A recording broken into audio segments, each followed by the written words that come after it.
Selamat pagi, Assalamualaikum warahmatullahi wabarakatuh. Masih bersama saya dengan Supriyadi. Hari ini kita akan bahas mengenai terapi oksigen dengan aliran rendah.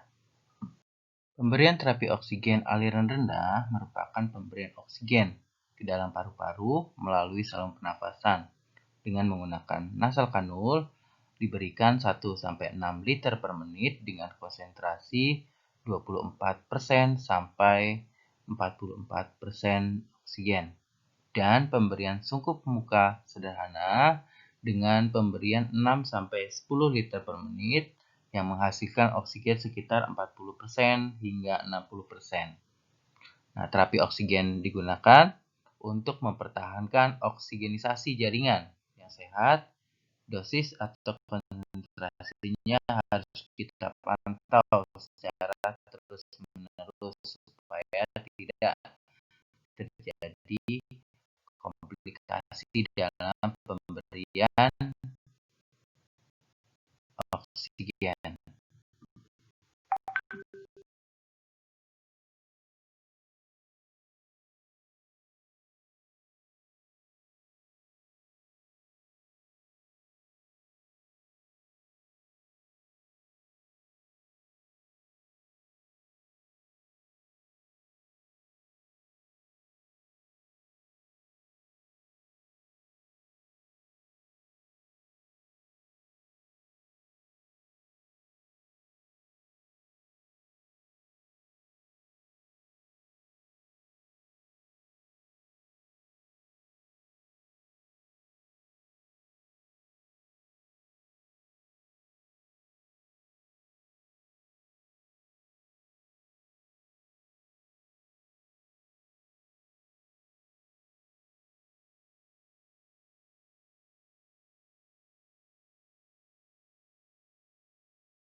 Tujuan dalam pemberian terapi oksigen yang pertama adalah meningkatkan ekspansi paru, membantu pasien mengurangi sesak nafas, mengurangi penggunaan otot-otot pernafasan, ya. Kemudian memperbaiki status oksigenisasi, membantu kelancaran metabolisme di dalam sel, mencegah hipoksia dalam jaringan, kemudian menurunkan kerja jantung, serta menurunkan kerja paru-paru. Selain itu, oksigen juga dapat meningkatkan rasa nyaman buat pasien.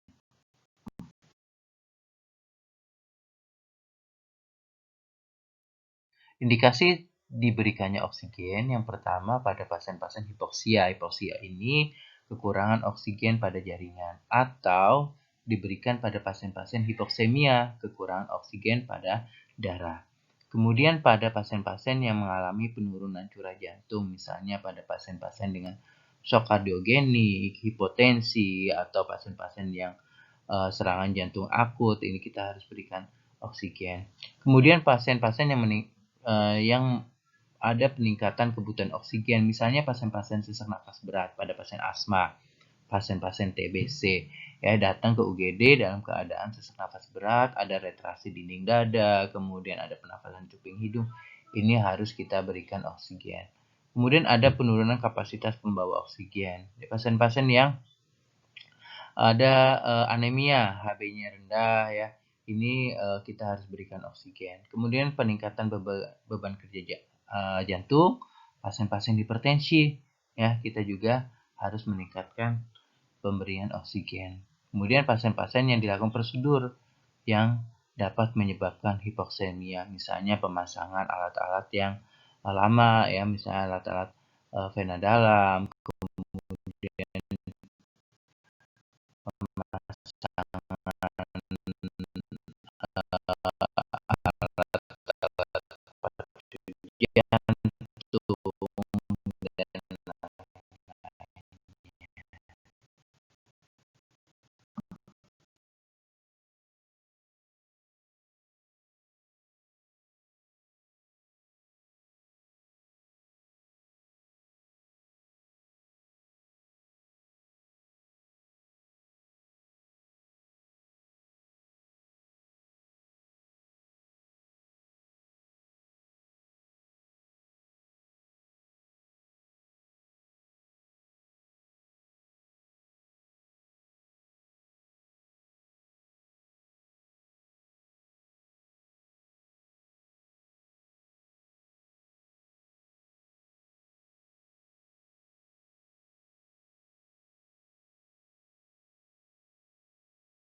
Hal-hal yang perlu diperhatikan selama pemberian oksigen, kita harus melakukan pemeriksaan pemberian oksigen selama 6-8 jam.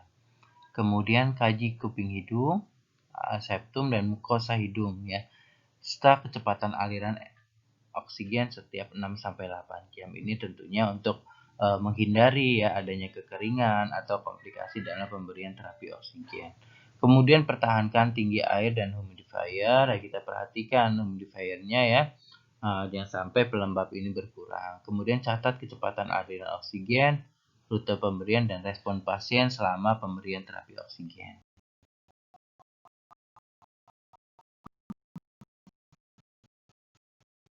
Asal kanul. Nah, ini pemberiannya 1-6 liter ya. Dapat memberikan konsentrasi oksigen 24-44%. Nah, ini dapat menyebabkan luka tekan apabila diberikan berlama-lama ya. Kemudian untuk menghindari luka tekan tersebut, kita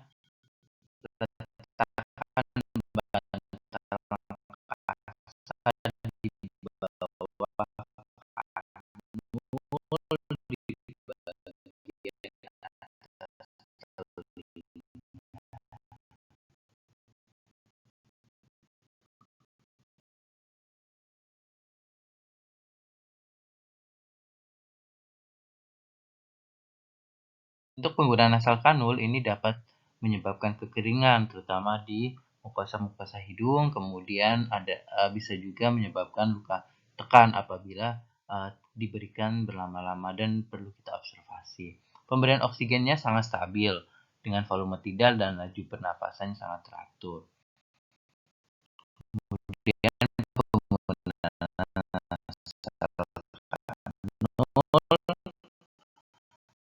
tidak mengganggu pasien.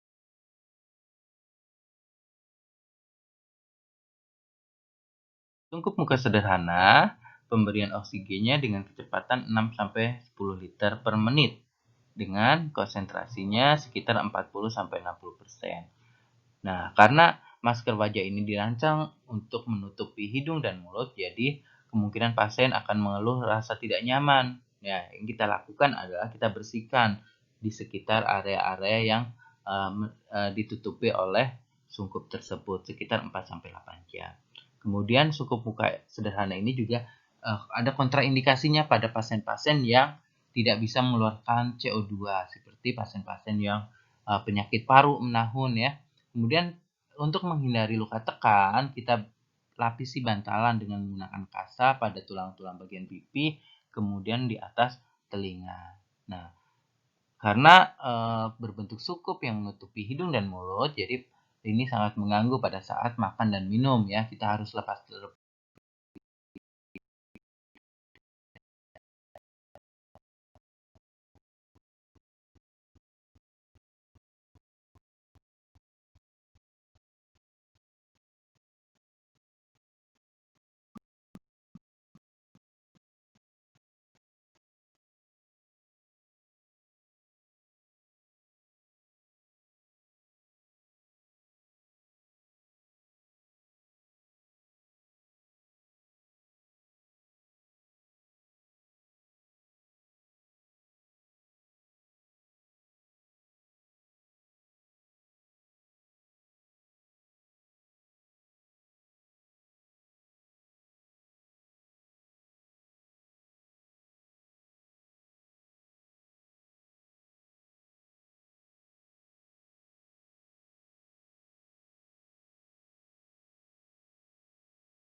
pemberian terapi oksigen, kita harus perhatikan tingkat keamanan dan kenyamanan dari pasien ya. Oksigen ini dapat dengan mudah terbakar. Jadi hindarkan dari bahan-bahan yang mudah menyala seperti api, merokok, korek api, dan lainnya. Kemudian kita perhatikan pasien, adakah tanda-tanda dari keracunan oksigen seperti pasien-pasien menjadi sesak napas berat, kemudian mual, muntah, menjadi gelisah ya. Nah, kita harus perhatikan itu.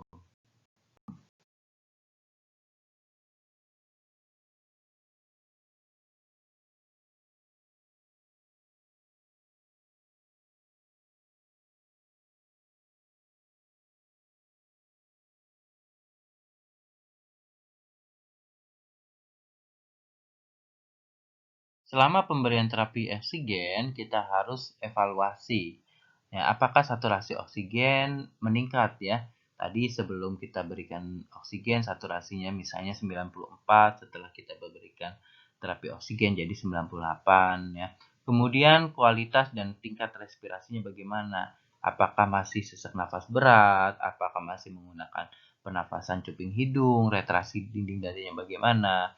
Ya, tentunya kita bandingkan dengan awal sebelum kita berikan terapi oksigen. Kemudian tanda-tanda vitalnya, tekanan darah, saturasi, kemudian pernafasan, nadinya bagaimana, apakah perbaikan dibanding sebelum pemberian terapi oksigen. Kemudian kita perhatikan tingkat kenyamanan dari pasien tersebut selama pemberian terapi oksigen. Yang penting yang harus kita dokumentasikan dalam catatan dan pelaporan. Yang pertama, penilaian status pernafasan. Kita bandingkan antara sebelum dan sesudah penggunaan terapi oksigen. Kemudian yang kedua, jenis metode pemberian oksigennya. Apakah menggunakan sungkup muka sederhana atau menggunakan kanul binasal. Kemudian waktu inisiasi, perubahan penggunaan oksigen, kemudian persentase oksigen dan berapa liter oksigen yang kita berikan, kemudian penilaian status pernafasan setelah pemberian terapi oksigen. Demikian pertemuan hari ini yang kita bahas mengenai pemberian terapi oksigen sederhana, sungkup muka sederhana, dan kanul binasal. Mudah-mudahan bermanfaat. Assalamualaikum warahmatullahi wabarakatuh.